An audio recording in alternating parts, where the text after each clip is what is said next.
विद्यार्थी मित्रों, આજનો આપણો ટોપિક છે દ્રઢ પદાર્થનું સંતુલન કે કોઈપણ દ્રઢ પદાર્થ યાંત્રિક સંતુલનમાં છે એવું ક્યારે કહી શકાય?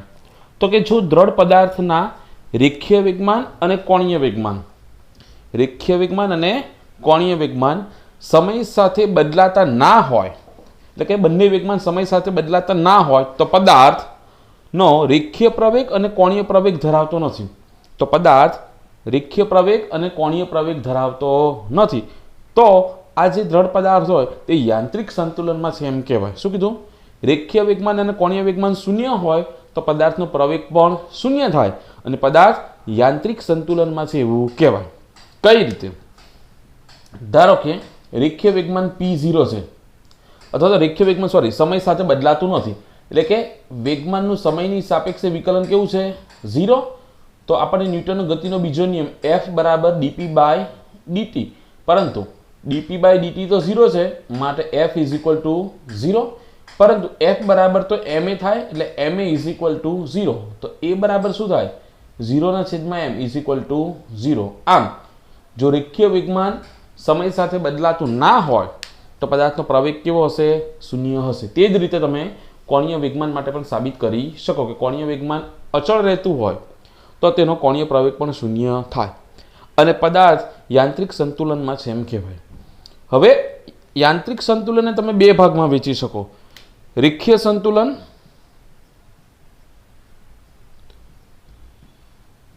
અથવા તો એને કહેવાય સ્થાનાંતરીય સંતુલન.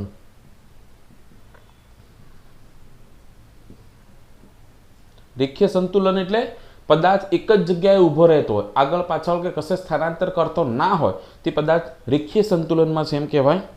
અને બીજું આવે છે ચાકગતીય સંતુલન. હવે ચાકગતિ સંતુલન એટલે શું? કે પદાર્થ એક જ જગ્યા પર ઊભો રહી અને ચાક ગતિ ના કરતો હોય, સમઘડી કે વિષમઘડી દિશામાં ગતિ કરતો ના હોય તો તેને શું કહેવાય? ચાકગતિ સંતુલન કહે છે. અને જો પદાર્થ બંને સંતુલનમાં હોય, રેખીય પણ હોય અને ચાકગતિ પણ હોય તો એ યાંત્રિક સંતુલનમાં છે એવું કહેવાય. રેખીય સંતુલનમાં શું થાય? કોઈ પણ પદાર્થની રેખીય ગતિ માટે જવાબદાર શું છે?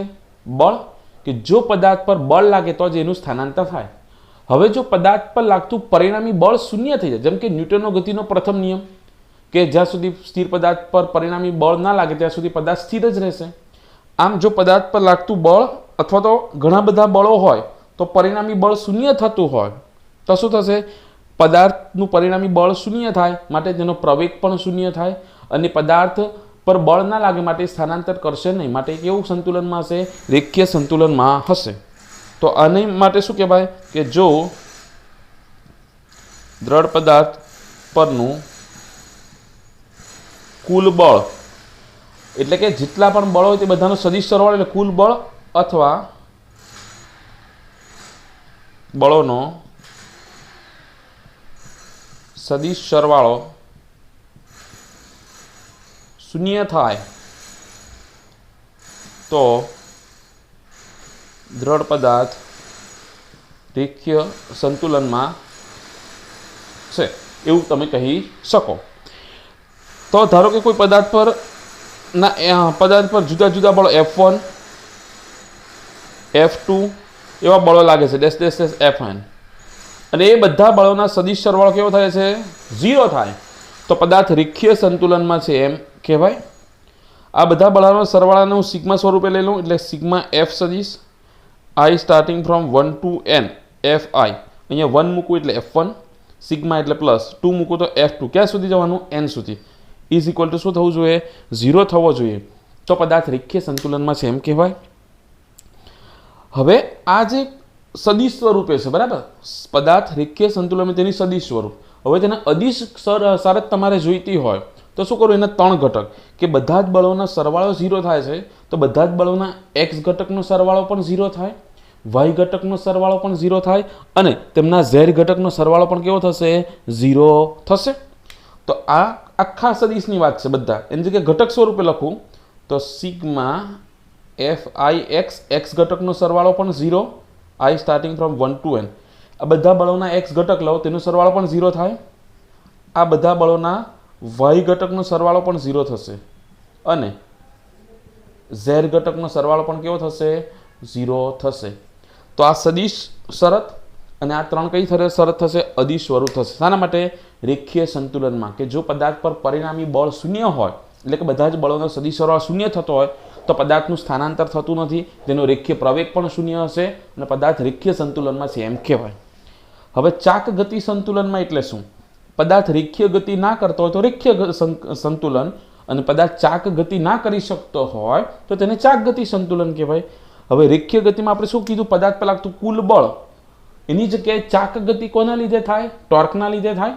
કે જો પદાર્થ પર ટોર્ક લાગે તો જે ચાક ગતિ કરી શકે.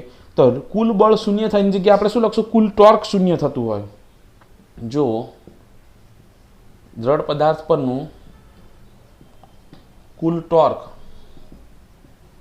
અથવા બધા ટોર્કનો સદિશ સરવાળો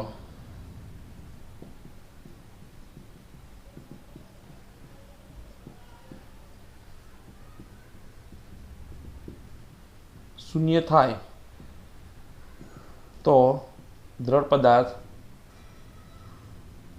ચાકગતીય સંતુલનમાં છે તેમ કહી શકો.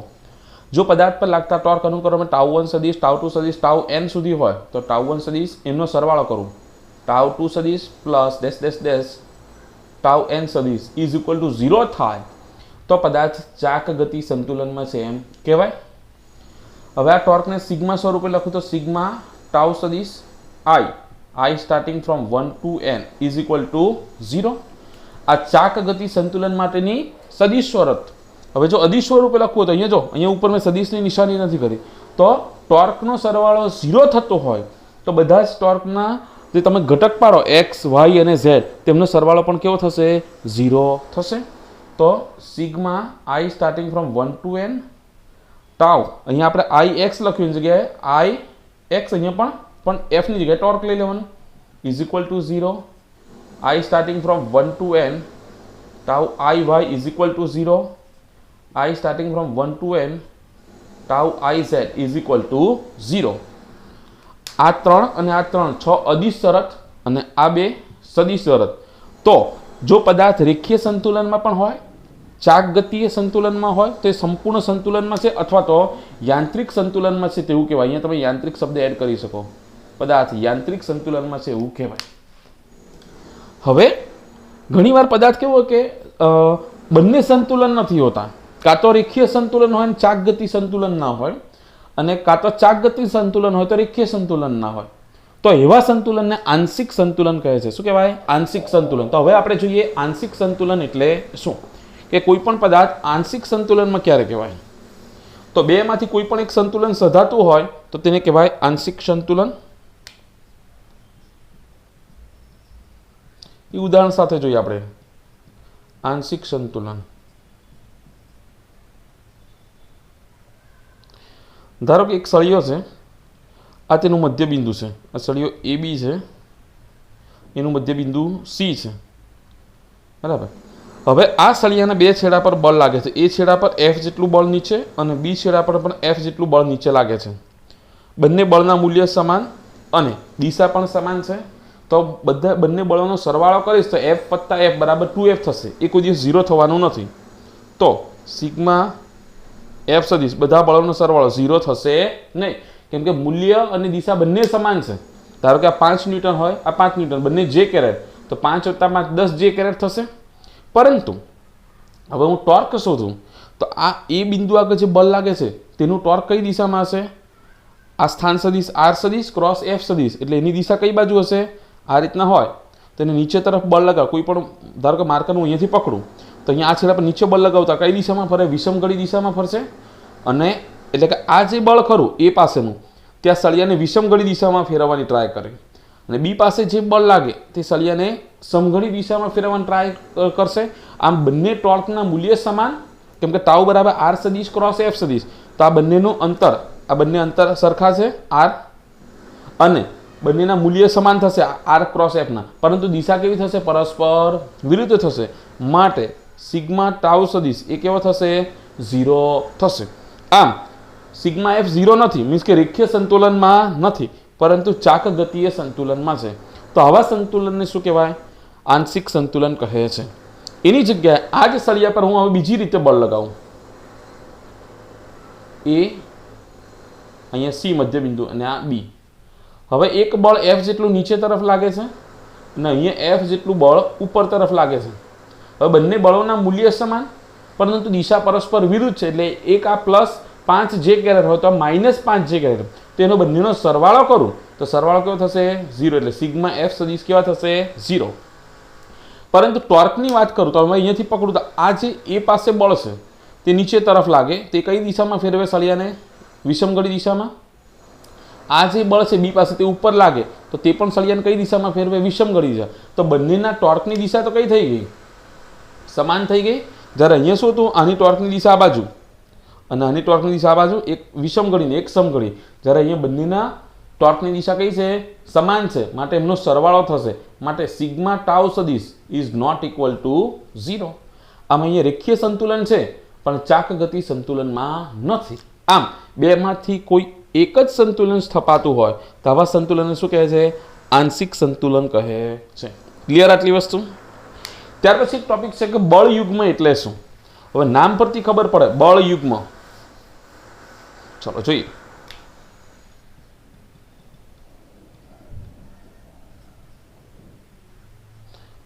બળ અને યુગ્મ. યુગ્મ એટલે બે વસ્તુ. બળ એટલે તો આપણે જોઈ ગયા કે ભાઈ બળ લાગે તો પદાર્થ ગતિ કરે, બરાબર? રેખીય ગતિ માટે બળ જવાબદાર છે. તો બળ યુગ્મ કોને કહેવાય? તેની વ્યાખ્યા એવી છે કે સમાન મૂલ્યના અને પરસ્પર વિરુદ્ધ દિશામાંના સમાન મૂલ્યના અને પરસ્પર વિરુદ્ધ દિશામાંના એક રેખસ્થ ન હોય તેવા બળો બળ યુગ્મની રચના કરે છે. શું કીધું? બે સમાન મૂલ્યના અને અહીંયા બે લખો. બે સમાન મૂલ્યના અને પરસ્પર વિરુદ્ધ દિશામાંના એક રેખસ્થ ના હોય તેવા બળો બળ યુગ્મની રચના કરે છે. અત્યારે આપણે જે સળિયો જોઈ ગયા તેનો છેડો એ અને આ બી છે.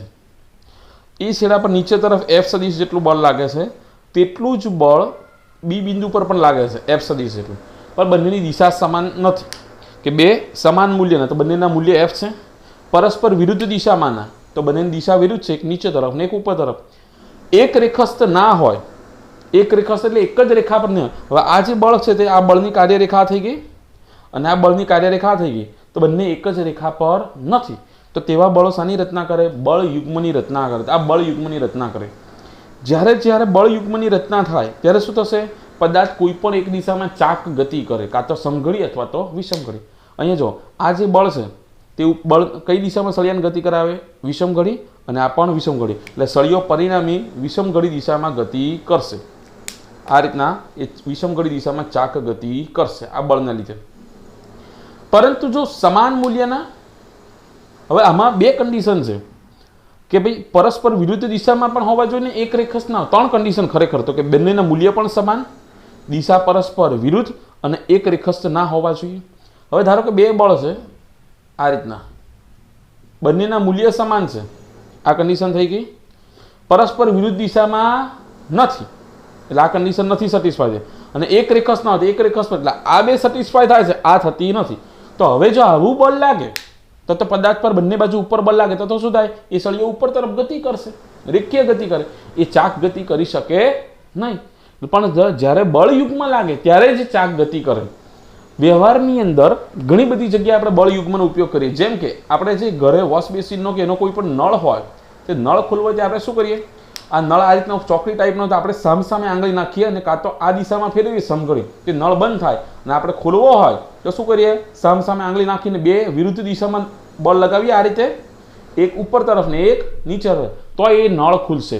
આમ કોઈ બળીનું ઢાંકણ તમારે બંધ કરવું હોય, ખોલવું હોય, કોઈ નળ બંધ કરવો હોય, ખોલવો હોય, કોઈ સ્ક્રૂ ડ્રાઈવરના દ્વારા સ્ક્રૂને ટાઈટ કરવો હોય કે ઢીલો કરવો હોય ત્યારે આપણે શું કરીએ? બે વિરુદ્ધ દિશામાં બળ લગાવીએ. ધારો કે અહીંયા કોઈ સ્ક્રૂ છે તેને ખોલવો હોય તેનું આપણે જે ગેરેજમાં કે એમાં તમે જાઓ તો આ રીતના પાના આવે છે,